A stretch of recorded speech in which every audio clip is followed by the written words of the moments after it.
Hello everyone, this is the sixth lecture on study of compounds, and in this lecture we will discuss physical and chemical properties of nitric acid. As you know, in previous lecture we have already discussed the preparation of nitric acid. So let's start with physical properties of nitric acid. So first is color of nitric acid. So nitric acid is a colorless liquid when it is present in the pure form, but generally it turns yellow due to formation of nitrogen dioxide.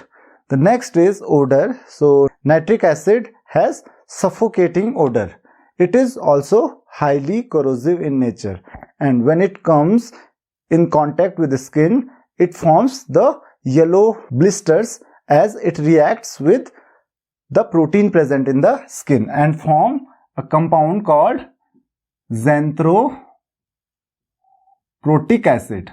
So this xanthroprotic acid has yellow color. So the blister formed in skin due to the contact with HNO3, that is nitric acid, the skin turns yellow. The next is the density. So the density of nitric acid is quite higher as compared to the water.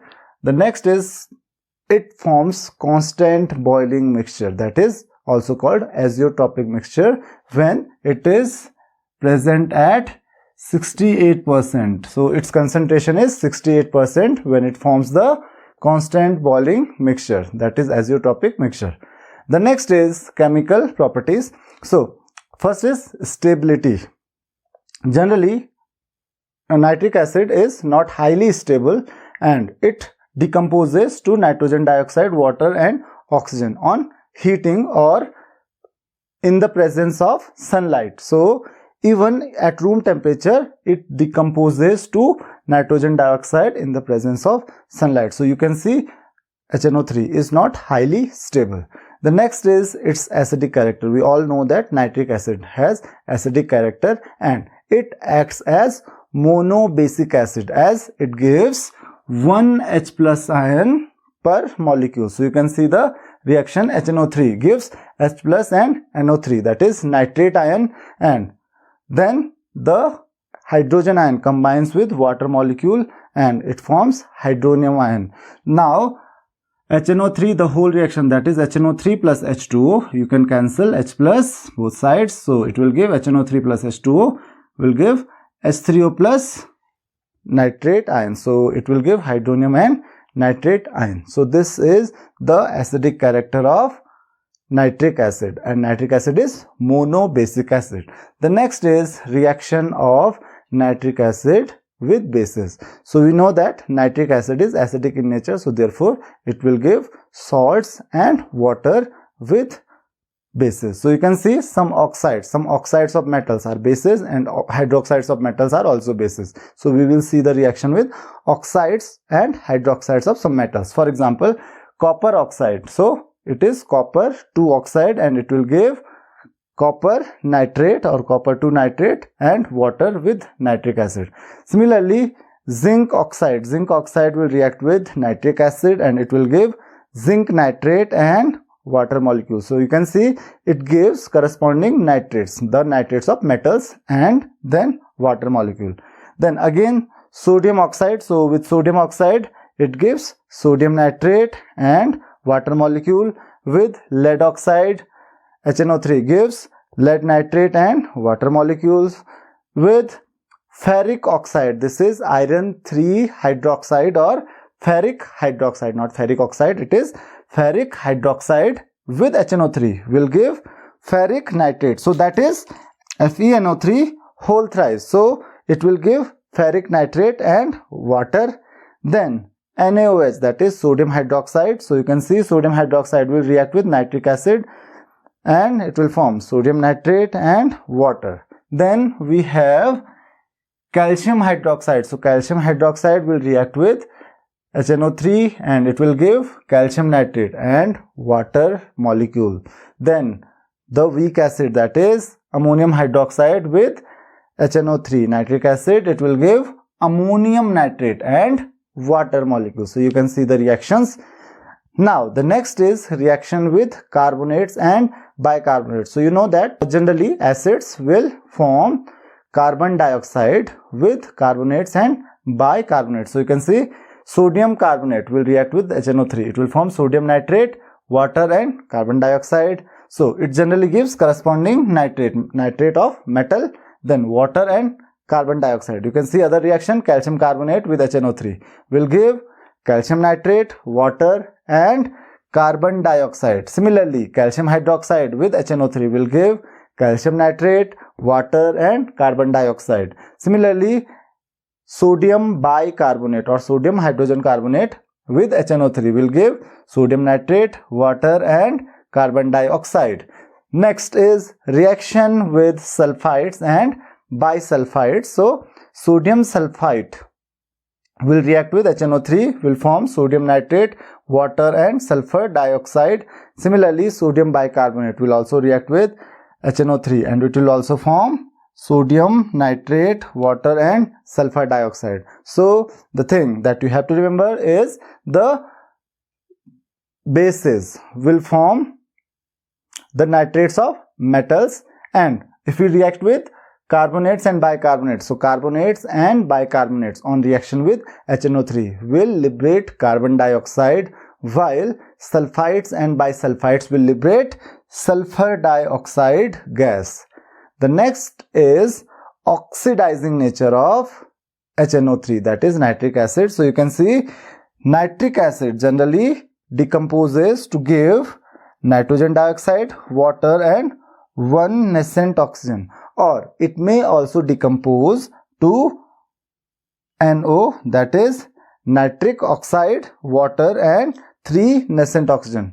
We know that nascent oxygen is highly reactive, so therefore it is used, the nitric acid is used as a very good oxidizing agent.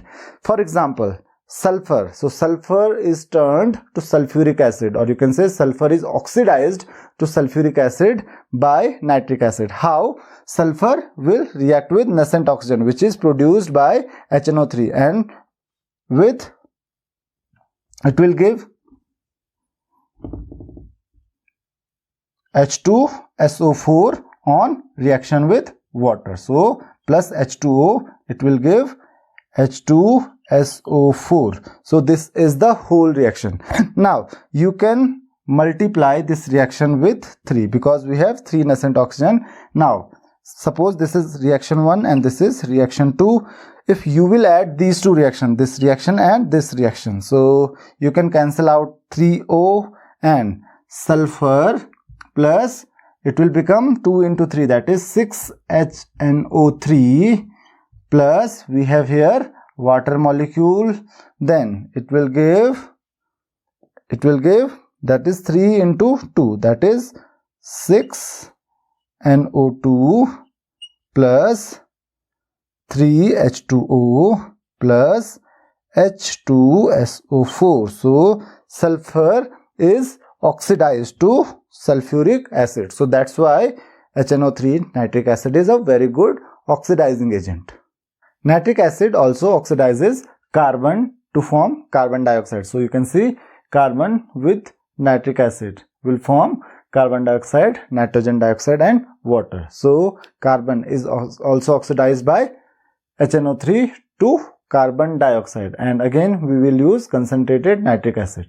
Then action on metals. So generally nitric acid reacts differently with the elements or with the metals which are below hydrogen in the reactivity series, and it reacts differently with the elements which are above the hydrogen. So let's see. First with zinc. So dilute HNO3 reacts with zinc and it will form ZnNO3, that is zinc nitrate, with N2O, that is nitrous oxide, and 5H2 water molecules. Then if we react zinc with concentrated HNO3, so here you have to see that concentrated HNO3 will react as an oxidizing agent. It will not behave as an acid, but it will behave as an oxidizing agent. So it will oxidize zinc to form zinc nitrate, NO2 and H2. Similarly, copper. So zinc is above hydrogen while copper is below hydrogen in reactivity series. So if we react copper with cold and dilute nitric acid, it will form copper nitrate, then nitric oxide and water. So you can see the reaction of zinc with dilute nitric acid is different, while that of copper is different. And again, with hot and concentrated, the reactions are same. So it will form copper nitrate, nitrogen dioxide and water, because with hot and concentrated, it will oxidize all the elements. Now, next is reaction with very reactive metals like manganese or magnesium. So you can see we will use very dilute nitric acid. So with very dilute nitric acid, it will behave as a typical metal, like metals react with nitric acid or metals react with acid to liberate hydrogen. So it will form magnesium nitrate and hydrogen, while manganese will form manganese nitrate and hydrogen.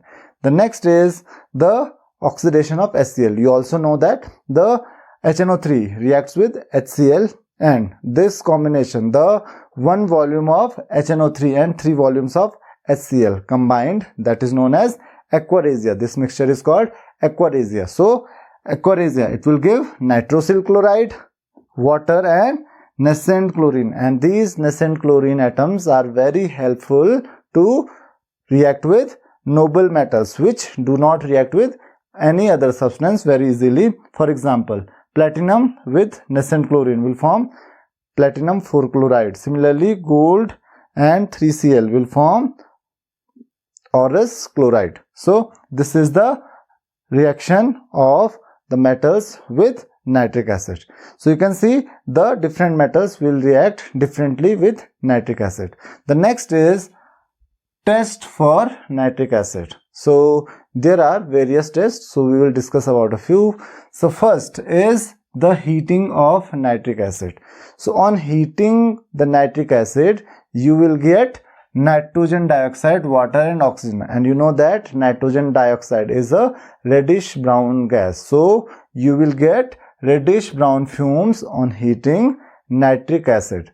The next is copper nitrate. So generally any nitrate except a few like those of sodium and potassium. So other metal nitrates on heating will also give nitrogen dioxide, that is reddish brown fume. So metal nitrates or nitric acid on heating will give reddish brown fume. So generally the nitrate ions, the nitrates of metal or nitric acid will give reddish brown fume. One more test is there which is used for detection of nitrate ion. So it is generally used to detect nitrate ion. So this test is known as brown ring test. So brown ring test is used to detect nitrate ion, presence of nitrate ion. So what happens generally, first of all we have to see the process. So we will use ferrous sulfate along with sulfuric acid. So we will use ferrous sulfate and sulfuric acid and then nitric acid. So we will take ferrous sulfate and nitric acid, or we can also take the NaNO3, sodium nitrate, instead of nitric acid, because this test is for nitrate ion, not just HNO3, but it will also give the test for sodium nitrate or any other nitrate. So we will use FeSO4, ferrous sulfate, and we will take ferrous sulfate along with nitric acid, and we will form a solution of ferrous sulfate and nitric acid, dilute nitric acid and ferrous sulfate. So we will take dilute nitric acid and ferrous sulfate in a test tube. Then we will add concentrated sulfuric acid slowly from the top. So we will add slowly concentrated H2SO4, and you know that concentrated sulfuric acid is very heavy as compared to this mixture. So sulfuric acid will settle down. So here the concentrated sulfuric acid will settle, and at the junction where sulfuric acid and the mixture of dilute HNO3 and ferrous sulfate is there, at the junction you will get a brown ring after some time. So this is called brown ring test. So if nitrate ion is present, it will give brown ring, otherwise it won't give brown ring. So the question is, why do we get the brown ring? So the reaction is like this: 6 FeSO4, that is ferrous sulfate, along with sulfuric acid and 2HNO3. It will give ferric sulfate. So ferrous sulfate is oxidized to ferric sulfate, and then along with it, it will give H2O and nitric oxide. Now this ferrous sulfate, because there is a lot of ferrous sulfate, so ferrous sulfate will combine with nitric oxide and it will give nitrosoferrous sulfate, that is FeSO4.NO.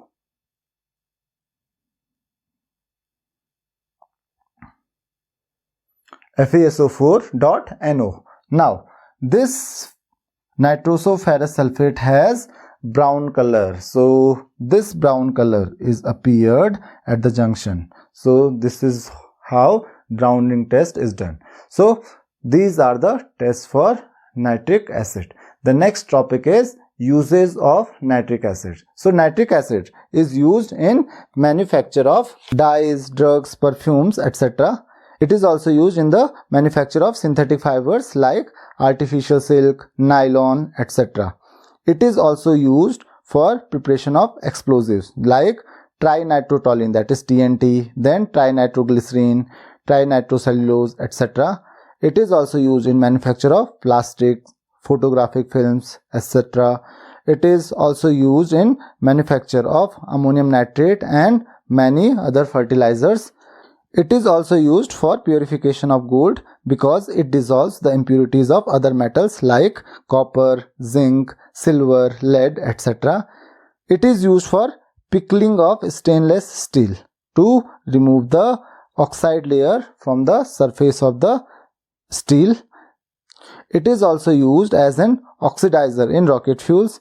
It is also used in preparation of aquaresia, and in the end it is also used as a laboratory reagent. So this is all in this lecture. If you have any queries, you can ask your questions in comment section. Thank you very much.